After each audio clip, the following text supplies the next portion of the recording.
आज हम देखने वाले हैं लव डेथ एंड रोबोट की स्टोरी नंबर 4 सूट्स, जो कि रिलीज हुई थी नेटफ्लिक्स पर। कहानी शुरू होती है एक किसान कपल से, हैंक और बेथ, जो डिनर के बाद आपस में बातें कर रहे थे। तभी उनके फील्ड सिक्योरिटी मॉनिटर पर किसी के घुसपैठ की वार्निंग मिलती है कि कोई उनके खेत में घुस आया है।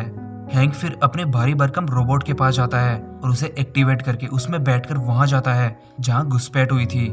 हैंक जब उस जगह पहुंचता है तो वो देखता है कि उसके पड़ोसी जैक की गाय उसके खेत में घुस आई थी। वो उन्हें वहां से भगाता है, लेकिन तभी हैंक देखता है कि एक डीबीज इन्वायरमेंटल प्रोटेक्टिंग शील्ड तोड़कर उनके खेत में घुस आया था। डीबीज एक छोटे मॉन्स्टर टाइप थे और कभी कभी डीबीज का इंसानों के खेत में घुसना एक आम बात थी। हैंक उस एक डीबीज को मार देता है और जैसे ही वो दोबारा अपने घर की तरफ जाने वाला था, वो देखता है कि एक के बाद एक बहुत सारे डीबीज घुसने लगे थे। हैंक उन सबको मारकर फिर से अपने घर की तरफ आने लगता है, लेकिन वो रास्ते में देखता है कि उनकी इन्वायरमेंटल प्रोटेक्टिंग शील्ड बहुत दूर में टूटने वाली थी। तभी बेथ हैंक को बोलती है कि तुम जिस इलाके में हो उस इलाके में हजारों डीबीज के आने के सिग्नल मिल रहे हैं। तो हैंक फिर बेथ से बोलता है कि कॉलोनी की सारी फैमिलीज को इन्फॉर्म करके उन्हें बंकर में भेज दो और मेरी हेल्प करने के लिए जैक और मेल को मेरे पास भेज दो। बेथ ऐसा ही करती है। थोड़ी देर में जैक और मेल भी अपने रोबोट्स के साथ हैंक के पास पहुंच जाते हैं और सामने हजारों डिबीज उनकी तरफ आ रहे थे।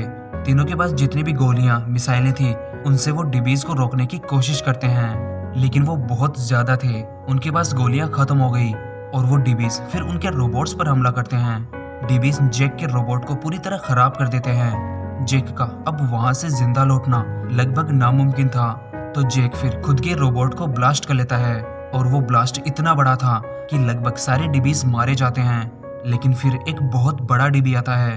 वो इतना बड़ा था कि उसके आगे हैंक का रोबोट बहुत छोटा था। उसके ऊपर गोलियों का कोई असर नहीं हो रहा था। तो फिर हैंक उसका मुंह खोलकर उसके अंदर एक मिसाइल फायर करता है। इससे वो बड़ी डीबीज मर जाती है। अगली सुबह सब कुछ शांत होता है। चारों तरफ बस डीबीज के लाशों के टुकड़े पड़े थे। जैक की मौत से उसकी वाइफ हेलन बहुत ज्यादा दुखी थी। दरअसल वो लोग पृथ्वी से बहुत दूर किसी ग्रह पर कॉलोनीज बनाकर रह रहे थे और उनकी जैसी कॉलोनी वहां और भी बहुत सी थी।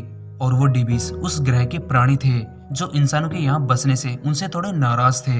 और इसी के साथ ये कहानी खत्म हो जाती है। तो आई होप ये कहानी और वीडियो आपको पसंद आया होगा, और अगर पसंद आया है तो वीडियो को लाइक करें। चैनल पर पहली बार आए हैं तो चैनल को सब्सक्राइब करें और बेल आइकन को भी जरूर प्रेस करें। तो मिलते हैं अगले वीडियो में लव डेथ एंड रोबोट की अगली स्टोरी के साथ। तब तक के लिए गुड बाय।